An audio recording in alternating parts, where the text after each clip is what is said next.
Yaani nyinyi mmesoma kwa ajili ya jamii au mmesoma kwa ajili ya kujinufaisha? Mwalimu alitafakari maoni yao. Kwa nini wamegoma? Alijipunguzia yeye mshahara baada ya wanafunzi kusema upunguziwe mshahara.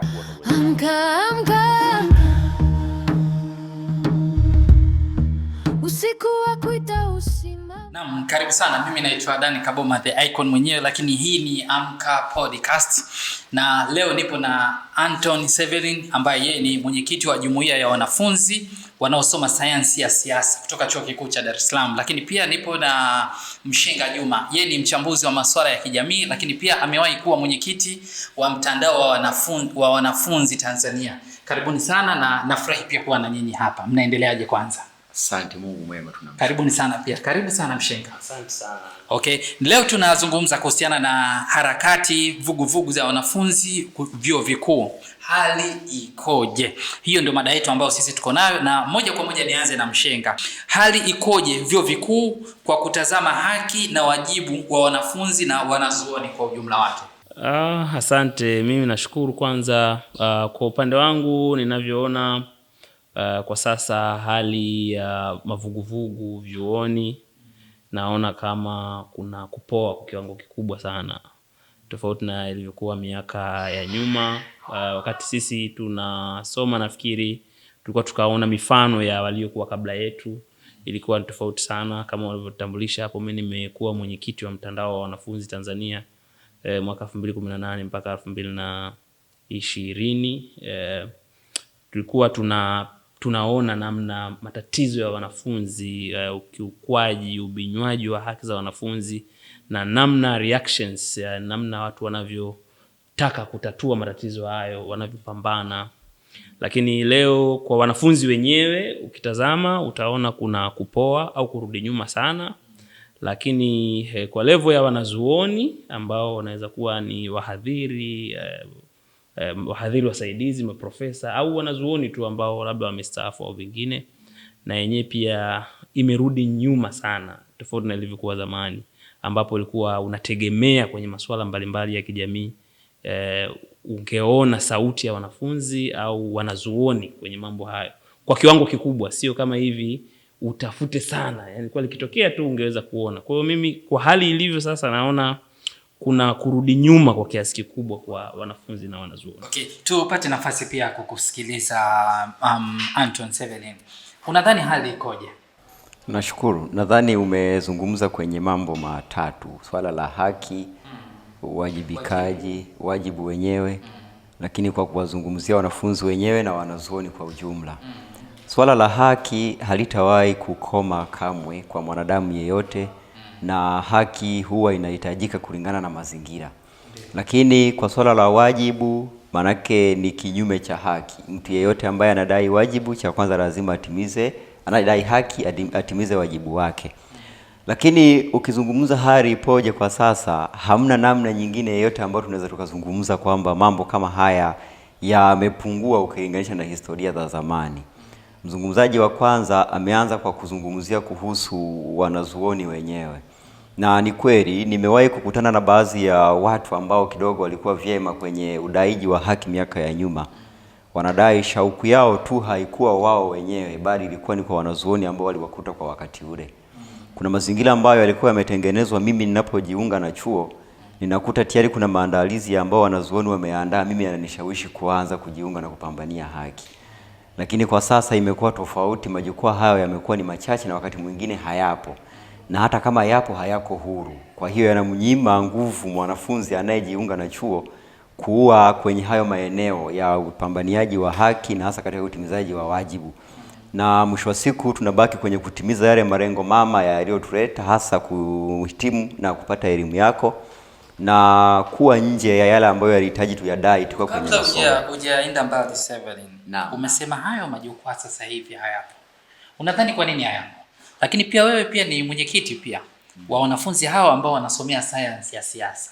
Unafanya nini kuhakikisha labda unasaidia hayo majukumu pia au majukwaa pia yaweze kuwepo? Sentence yangu ilikuwa ni kuwa hayo majukwaa yapo, na kama yapo hayako huru. Nitakwambia kwa namna gani. Miaka ya nyuma, mfano umezungumzia DUPSA kama DUPSA. Imeanza tangu miaka ya 1989. ilikuwa inafanya kazi zake pasina kuingiliwa kwa namna yoyote. Lakini kwa sasa miaka kidogo mitatu palikuwepo na mgogoro kati ya idara pamoja na ofisi ya wanafunzi Dean of Student, ambaye alisema jumuiya zote za wanafunzi lazima ziwe chini ya usimamizi wake, yeye ziwe zinalelewa kwake, ambapo ikiwa hata serikali ya wanafunzi yenyewe ambayo ni Daruso mpaka sasa ipo chini ya ulezi wa yeye mwenyewe. Sasa majukwaa kama haya yanapokuwepo yanakosa ule uhuru wa kufanya maamuzi yote, kwa sababu michakato yoyote ambayo imewekwa ya kuhitaji wewe ili mpaka ukafanikishe kinachoitwa kuipambania haki yako yanakuwa yanaminywa huku chini. Nimefanya nini? Tumejitahidi katika namna yoyote kwa kuhamasisha elimu za watu wenyewe kuifahamu haki na kuipambania, na kwa namna moja ama nyingine tumejitahidi kwa kiasi chake kuandaa majukwaa mbalimbali, ikiwepo mfano tuna Dubsa Ifahamu Siasa na Dubsa ambao tunaifanya kila Ijumaa. Tunazungumza mambo ya kisiasa na watu wanapata elimu, na kuna wakati tunaenda kwenye vyombo vya habari kama hivi tunazungumza kile ambacho tunajifunza, na zaidi mle chuo kwa nafasi zetu na yale yaliyopo ndani ya uwezo tunayopambania. Yanapokuwa nje ya uwezo wetu, basi tunayafikisha kwenye mamlaka husika. Lakini kuwa mkweli ni kwamba majukwaa haya hayawezi yakalinganishwa na zamani yalivyokuwa huru na yalivyokuwa yakitikisa chuo kikuu cha Dar es Salaam. Tuzungumzie kuhusiana na historia ya harakati za wanafunzi nchini. Historia ya mapambano na vuguvugu za wanafunzi nchini ina safari ndefu sana, na kama alivyosema Severino, ukipima unaona kuna utofauti mkubwa, lakini huo utofauti unatengenezwa na mazingira, mifumo, dola la wakati huo, maendeleo ya kijamii wakati mwingine, japokuwa ukweli ni kwamba shida za wananchi au wanafunzi ni zile zile, zinaendelea kuwepo, pengine kuongezeka tu kwa sababu hazipungui, zinazidi kuongezeka. Nafikiri mimi naweza nikataja mambo kama matatu tu ili kugusa kwenye historia. Nafikiri Severino anaweza kuwa na ni nzuri. Matukio ya kihistoria ni ambayo yameweza kushutua sana au kuwa na mchango mkubwa sana kwenye jamii, ilikuwa vyuo vikuu ndio matanuri ya fikra, ndio vinavyo shape siasa za nchi wakati huo. Na tukianza nyuma kabisa mwaka 1965 ambapo vuguvugu kubwa la kwanza, tuseme, inawezekana yalikuwepo mengine, kubwa la kwanza lilikuwa ni la wanafunzi wa chuo kikuu cha Dar es Salaam, ambao walitoka kuandamana kupinga maamuzi ya serikali ya walio wachache wa Zimbabwe, wakati huo inaitwa Southern Rhodesia, waliojitangazia uhuru wa watu wachache mwaka 65.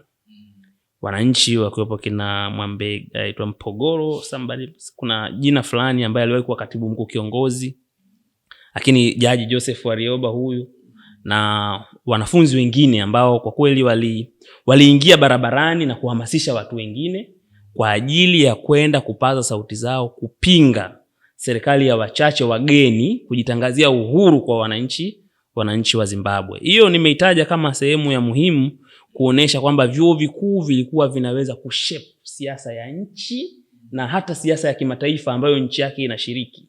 Kumbuka wakati huo ni wakati ambao nchi imetoka kupata uhuru sio muda mrefu, ipo chini ya Mwalimu Nyerere, sijui unafahamu, lakini wanafunzi wanaweza kuthubutu kufanya hivyo. Lakini hii ilikuwa mwitikio wake ulikuwaje? Sababu itatusaidia uko mbele kwa nini sasa hivi mambo yamebadilika.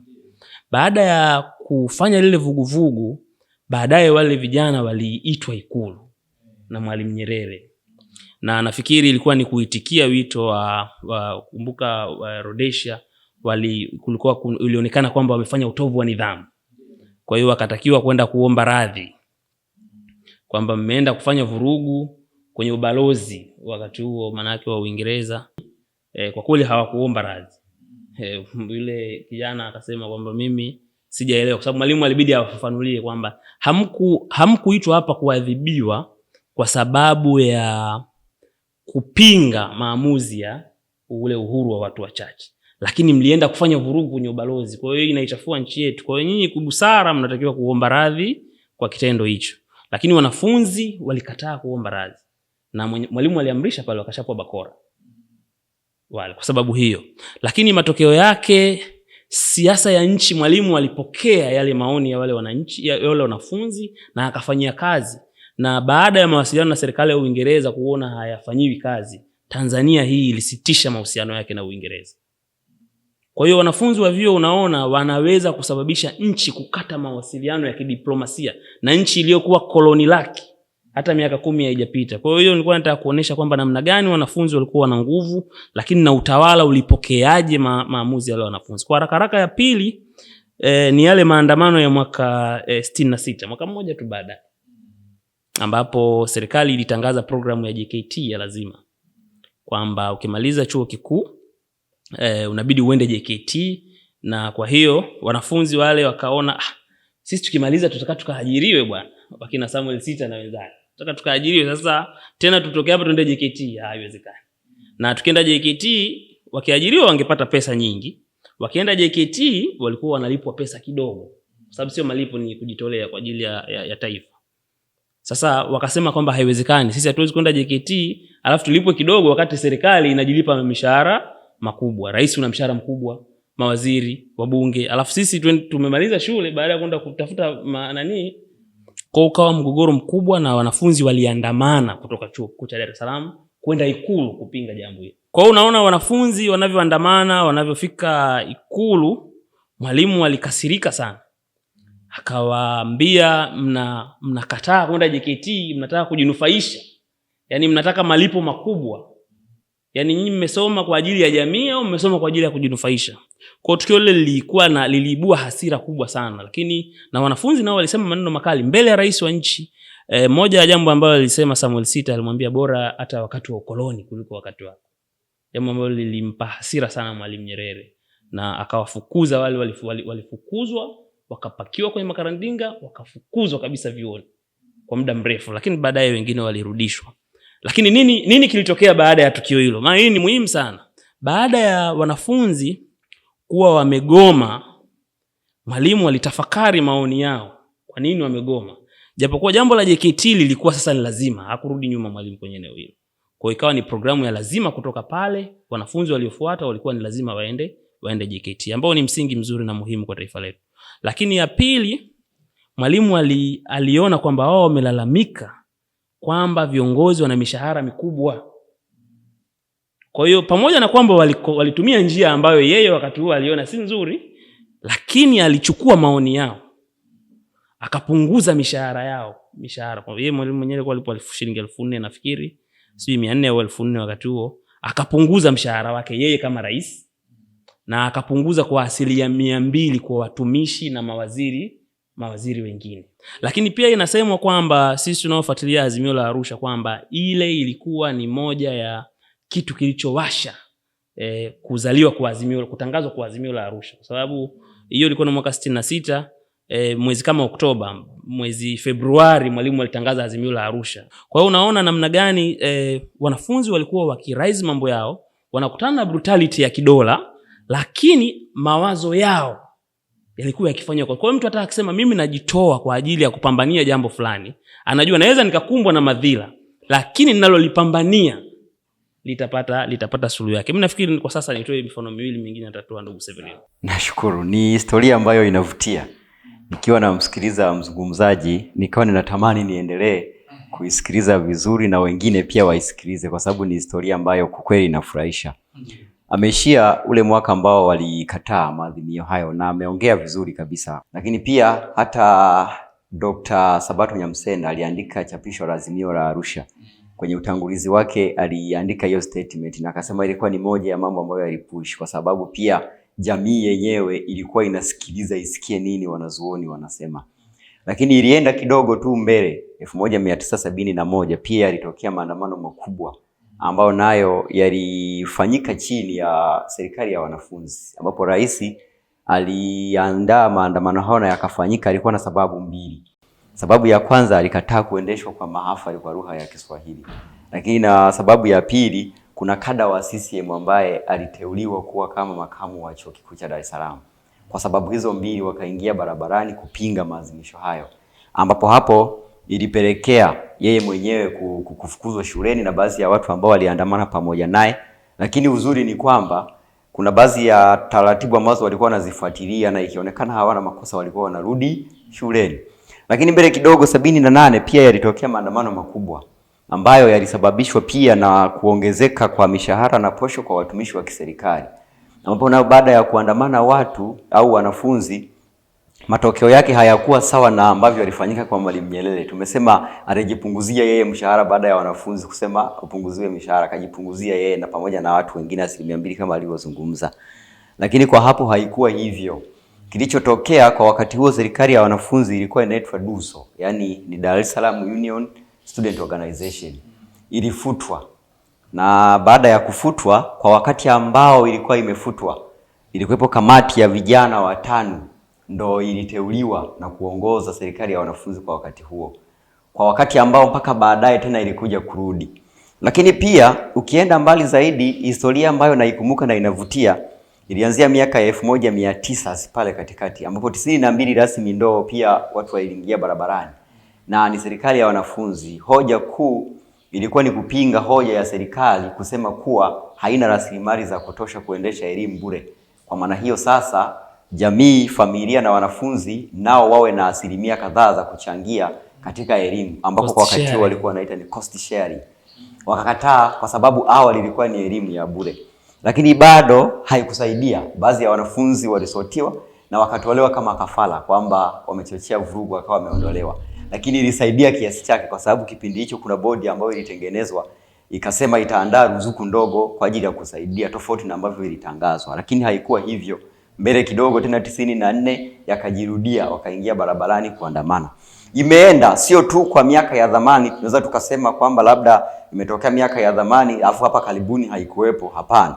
Maandamano haya yameenda hadi miaka ya 2008 mpaka 2011, ambako tunao vijana wadogo wadogo kabisa kina John Mnyika wameyaendesha maandamano wakiwa pale Chuo Kikuu cha Dar es Salaam. Na sababu kubwa, mfano 2007 walipinga hoja iliyokuwepo kwamba pesa ya kujikimu haikuwa inatosha. Kwa maana hiyo waliandaa maandamano wakaenda mpaka Ikulu kudai pesa ya kujikimu iongezeke, ambako wakati wako naita boom, ambapo waliondolewa na tuhuma zikawepo nyingi, na baadhi hawakurudi chuo na mpaka sasa. Lakini mpaka 2011 bado maandamano yapo. Maana yake inaashiria kabisa kwamba bado Chuo Kikuu cha Dar es Salaam na vyuo vingine zilikuwa na sauti ya kutosha kuweza kufanya hivyo. Lakini haijaishia tu Chuo Kikuu cha Dar es Salaam. Maandamano haya yamefanyika vyuo vyote hapa Tanzania, Dodoma, lakini pia Muhimbili na vyuo vingine. Kwa hiyo historia ya mavuguvugu ya mapambano haya yanaweza yakawa na historia nzuri na ya kuvutia ambayo inaweza istoshe kwa muda kuweza kuielezea. Sawa. Kabla hujaongezea, kuna swala moja ambalo nafikiri ni muhimu la kukumbusha sisi kizazi cha leo. Ndio. Wakati miaka hiyo ya 60 wakina sasa Profesa Karim Hirji, wakina Shivji, na walimu wao wakina Walter Rodney na makomrade wengine wengi ambao walikuwa Chuo Kikuu cha Dar es Salaam, kuna kitu walikianzisha kilikuwa kinaitwa USAF. Vuguvugu. Sasa ukisoma makala ya Rais Yoweri Museveni, unajua Museveni amesoma hapa Tanzania. Amesoma miaka yote mitatu. Sasa katika makala yake anaelezea mapambano Chuo Kikuu cha Dar es Salaam. Kwanza anatoa maelezo kwa nini alikuja Dar es Salaam. Museveni anasema kama alikuwa anaitafuta sana nafasi ya kuja Dar es Salaam, na kama angekosa nafasi hiyo asingesoma chuo kikuu. Lakini kwa nini alikuwa anavutiwa na Dar es Salaam? Sababu hiyo ni muhimu sana. Alikuwa anaona ni sehemu ya mavuguvugu ya kupambania ukombozi wa Afrika. Lakini yeye alikuwa anayaonea wapi? Anayaonea chuo kikuu. Hiyo yani walisema mimi nilikuwa natazama kama Dar es Salaam ni sehemu ambayo masuala ya uhuru, mapambano ya kupigania uhuru wa nchi nyingine, na Nyerere ambaye tulikuwa tunamuona kama ndio Bismarck wetu kwa wakati huo na vitu namna. Kwa hiyo anasema alivutiwa sana.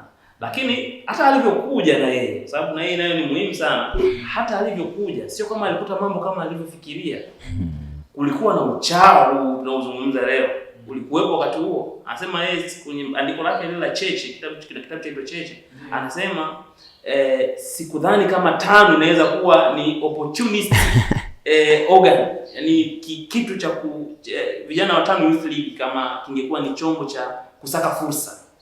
kwa sababu alikuta disappointment nyingi sana pale chuo cha Dar es Salaam. Alikuta baadhi ya walimu wanaliignore Azimio la Arusha baada ya kuanzishwa, kwa sababu yeye ni 67 hiyo anayozungumza mpaka 70 alikuwa pale.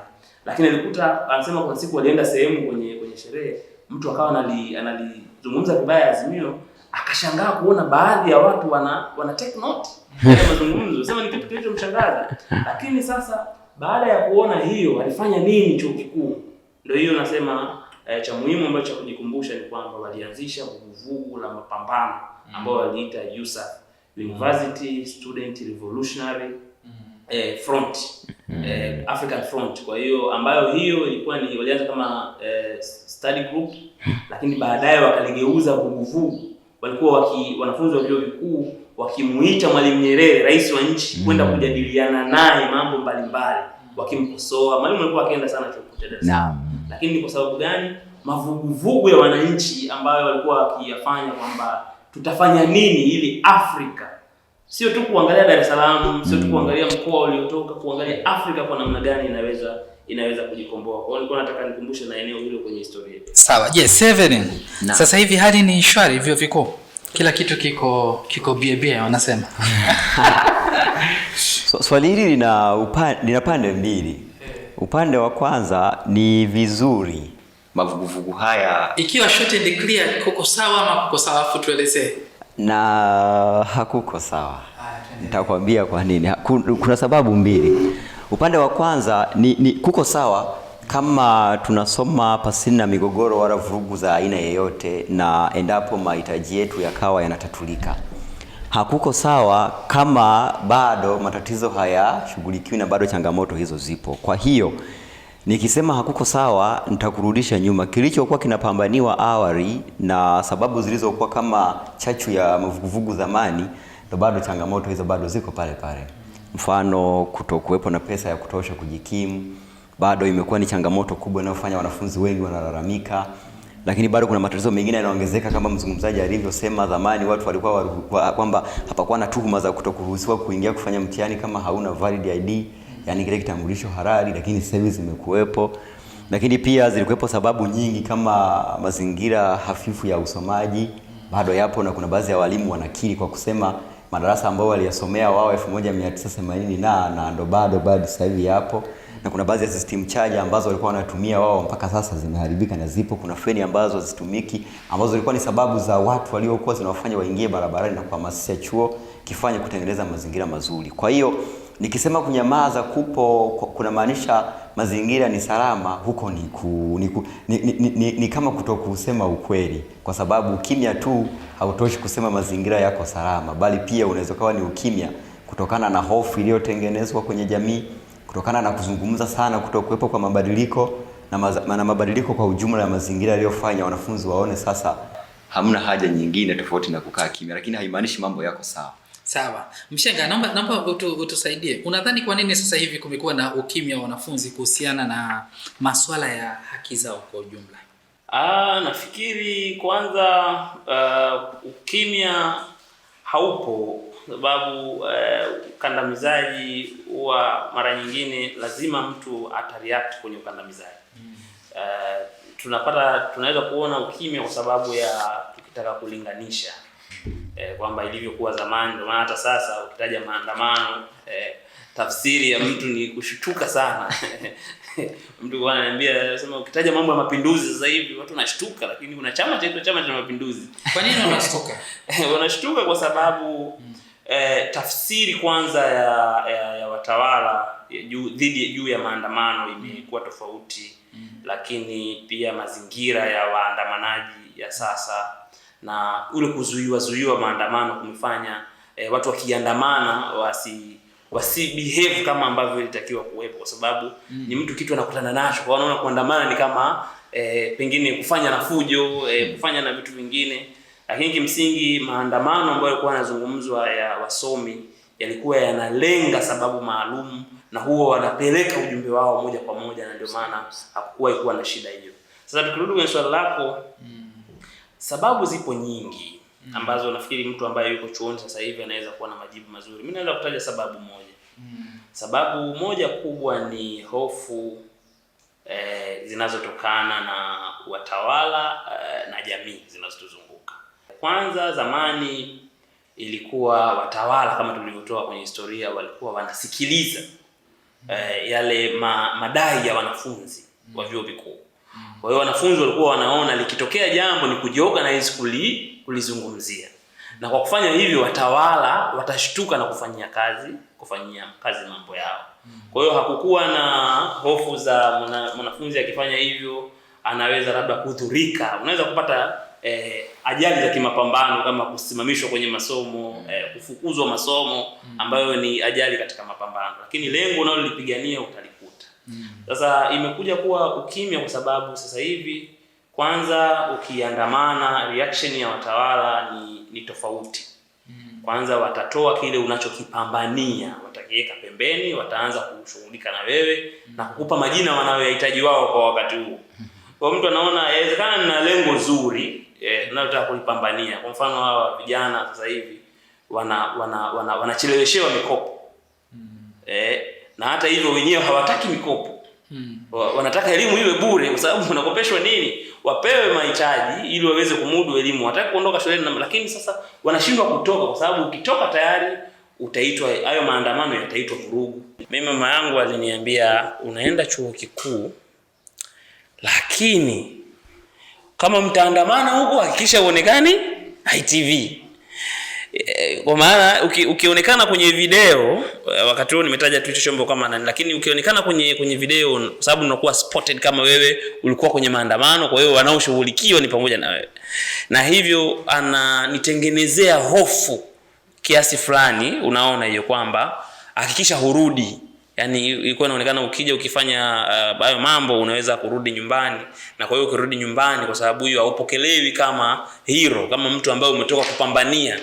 Jamii nyingi na watu wanarudi nyuma kwa sababu wanajua nikirudi nyumbani nitakuwa mgeni wa nani. Ndio maana sasa utaona tofauti kubwa sana ambayo mimi kumalizia kwenye eneo langu ni kwamba wakati wakina Warioba wanapambana mpaka kutandikwa viboko Ikulu kwa sababu ya kufanya maandamano, wakina na mwenzake na wale wengine, baadaye watu wale, yule mmoja amekuja kuwa katibu mkuu kiongozi CS wa Tanzania, na Warioba amekuja kuwa mpaka kuwa makamu wa rais wa Tanzania.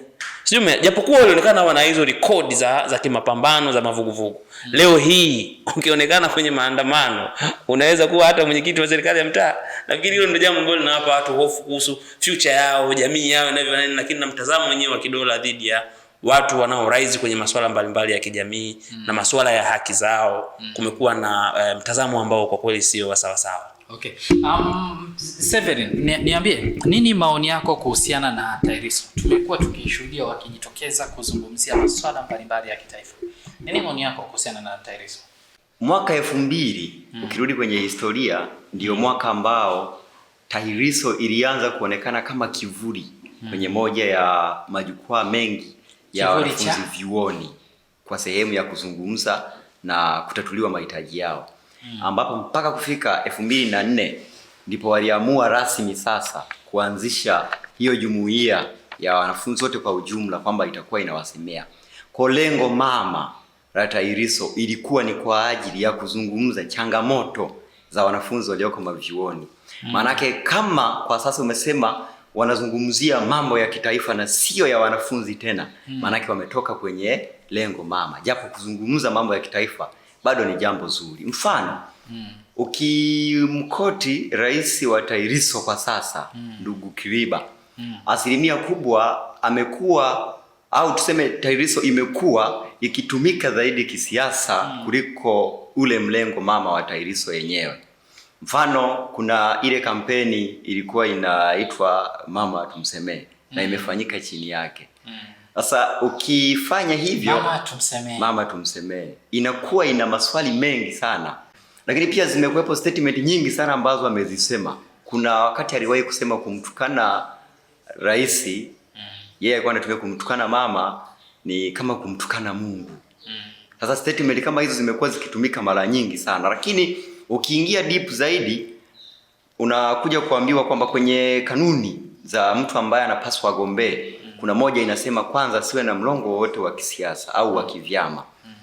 Lakini ukija kuangalia ndugu Kiriba ni kada wa Chama cha Mapinduzi, maana yake UVCCM. Hapo hapo ukija kuangalia mrezi kwa sasa wa TAHLISO ni nani? Ni rais wa Jamhuri ya Muungano wa Tanzania, lakini pia ambaye ni mwenyekiti wa Chama cha Mapinduzi. Maana yake kama tu mrezi ni rais wa nchi, alafu pia rais mwenyewe ni kada, na hapo hapo wana hizo kampeni, kwa nini wasizungumze mambo ya kitaifa na wasizungumzie mambo ya wanafunzi? Ni mara chache sana unapokuwa unawasikia wanazungumzia mambo ya wanafunzi au ya chuo.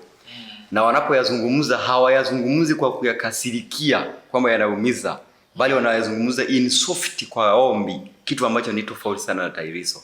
Tunarudi nyuma, hata nilivyosema 2007 kina John Mnyika kipindi wanafanya maandamano. Unaambiwa TAHLISO ilitakiwa iwe sehemu ya kupongeza jitihada za watu ambao walifanya vile kwa ajili ya kuomba haki za wanafunzi, lakini hawakuwa sehemu ya mapambano yale. Na baadaye walikuja kutoa tamko la kukana na kulaani kitendo kilichofanywa na wanafunzi kuandamana kuomba pesa kuongezeka ya kujikimu. Ukiangalia tu kwa haraka haraka, kuzungumza mambo ya kitaifa ni jambo lililo jema sana, lakini katika mlengo gani na lengo mama lake ni nini? Haunao ni jadala mwingine. Unadhani TAHLISO inawasaidia kwa namna gani kwa sasa? Kwa sasa labda kutusemea, lakini kusema tu haitoshi kama hayafanyi. Lakini pia wanatusemea kwa muktadha upi? Zipo changamoto nyingi sana za wanafunzi ambazo zilitakiwa zisemwe kwa kukasirika na kwa kulaani, lakini hazifanyiki hivyo. Badala yake zinafanyika kisiasa zaidi kuliko uhalisia. Maanake kwa sasa kutusaidia kwake labda ni hivyo, kutusemea kwa namna moja ama nyingine, lakini ingesemwa kama taasisi huru ambayo imebeba changamoto za wanafunzi na kuwaambia endapo zitafanyiwa kazi kuna kipi ambacho kitashughulikiwa. Kuna wakati mwingine pengine serikali ingekuwa inakuja kufanya kwa sababu inajua ni kitu ambacho kimesemwa kiimara zaidi. Okay. Wewe ni mwenyekiti wa wanafunzi ambao wanasomea science ya siasa na utawala, TUPSA. Naam. Nataka kufahamu ni kitu gani umefanya katika kuelezea masuala mbalimbali yanayohusu wanafunzi wa vyuo vikuu na jamii kwa ujumla wake. Umefanya nini? Juzi kulikuwepo Chuo Kikuu cha Dar es Salaam. Tuliandaa mdahalo, hasa tulikuwa tunazungumzia siku 166 za Wizara mpya ya Vijana. Na zaidi tulikuwa tunalenga ikiwa sehemu ya vijana vyuo vikuu wanapomaliza mustakabali wao unaelekea wapi. Na hii wizara mpya inafanya nini kwa ajili ya vijana. Hilo ni moja ya jukumu ambalo tumefanya kama DUPSA la kuhakikisha kwamba wasomi tu hawaendi kuwa mzigo katika jamii, bali wakawe suluhu. Na wizara inapoanzishwa na kutoa mustakabali wa kwamba inakuja kusaidia vijana, basi kama sehemu yetu ni kuionyesha wapi inapaswa ifanye, wapi imefanya na wapi bado haijafanya. Ni moja ya jambo ambalo tumelifanya. Lakini mbili, tunafanya tafiti na kuandika vitabu mbalimbali. Mfano binafsi mimi mpaka sasa nina vitabu 8. Kwenye 8 vitatu vyote nimezungumzia mambo ya kitaifa. Mfano kuna kitabu juzi ambacho kimekamilika juzi, kinaitwa Mkopo ndani ya mikopo ya serikali. Nimeeleza kwa namna ambavyo mikopo imekuwa kama, nikitumia neno danganya toto, linaweza likatafsirika kwa namna tofauti tofauti. Na tumekuwa tukiambiwa tumepandishiwa kutoka 7,000 mpaka 10,000, kiasi ambacho hawajaangalia ni kwa namna gani wamepunguza zile asilimia za ada. Kwa maana hiyo kama mtu asilimia, kwa mfano kama mimi, marafiki zangu wote zaidi ya 20, utafiti ambao nilifanya, wana asilimia chini ya 20. Maana kama nalipiwa asilimia 17, hata kama wakiniongezea wakafikisha 600,000, ile 600,000 bado haiwezi kanisaidia. Kwa kupitia kile kitabu tumeandika na tumekisambaza na tumewapa baadhi ya walimu, ni moja ya kuonyesha kwamba tunafanya utafiti na kufikisha sehemu. Lakini kwenye vitabu pia niliandika kwamba elimu ni ufunguo wa maisha, nikieleza namna ambavyo wanafunzi wengi wamekuwa kilalamika kwamba hii namna ya elimu ambavyo ipoje.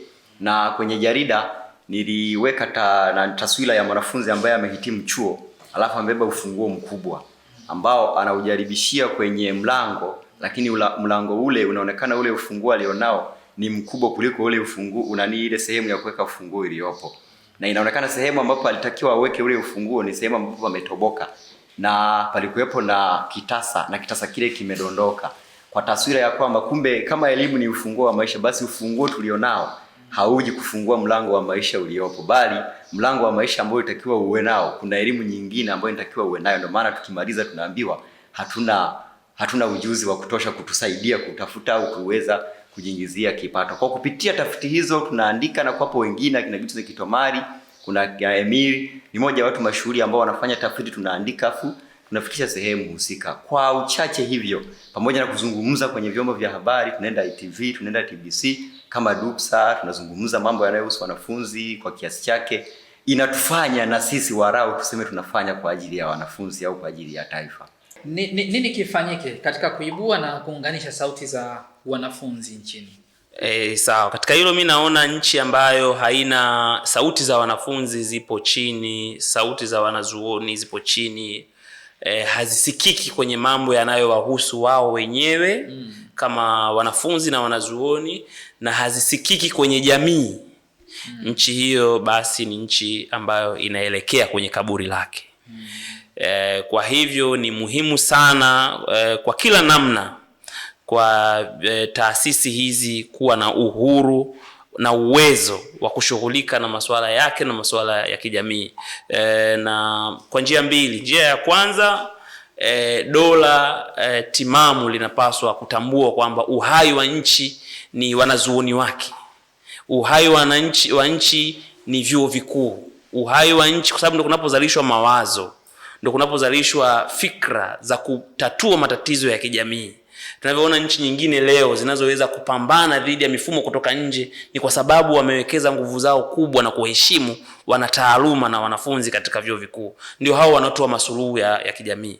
Kwa hiyo dola na zile utawala wa vyuo vyenyewe vitazame jambo la kutoa fikra, mawazo, ukosoaji, mapendekezo ya wanafunzi kwa njia mbalimbali, vitazame kwa jicho chanya na viweze kuencourage, kuhakikisha kwamba kunakuwa na uhuru wa kufanya matamasha, kufanya mihadhara, kufanya midahalo na majadiliano baina ya wanafunzi katika chuo, baina ya chuo na chuo, ili kuzalisha fikra ambazo zinaweza kulisababisha taifa kupumua na kwenda mbele. Leo tupo katika mtanziko mkubwa sana, lakini huoni wanazuoni kama ilivyokuwa zamani wakiitisha mkutano wa kitaifa ima wa kitaaluma kwa ajili ya kuangalia kwa namna gani nchi zilipopitia nyakati kama hizi zilifanya nini.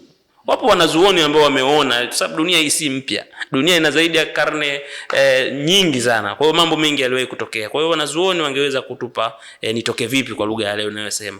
Kwa hiyo mimi niwatie moyo, nafikiri jambo la muhimu ni hizo watawala na utawala wa vyuo, lakini wanafunzi wenyewe wasirudi nyuma.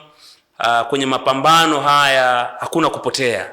Unaweza kupotea kwenye taasisi yako, lakini mchango wako utaendelea kukumbukwa. Leo tunao watu wengi ambao walifukuzwa vyuo vikuu kwa sababu ya kupambania haki za wanafunzi, lakini haki zile zimepatikana na wao walikuja kufanikiwa kwa sehemu kubwa sana. Kwa hiyo hakuna kupoteza katika mapambano, hasa unapopambania watu wengi ambao ni tabaka la watu wanyonge. Kwa hiyo na encourage waendelee na mapambano, na taasisi nyingine kama dola, asasi za kiraia ziweke nguvu kuhakikisha sauti za wanazuoni na wanafunzi zinasikika katika nchi ili kujenga mustakabali mzuri. Asante sana. Na washukuru pia sana Anton Severin kwa kuja pia kwenye kipindi chetu. Tumehojiana hapa, tumepata nafasi ya kusikia vizuri, kujifunza pia, lakini pia na kushukuru pia Mshenga kwa kuja pia kwenye kipindi. Mimi naitwa Dani Kaboma the Icon mwenyewe.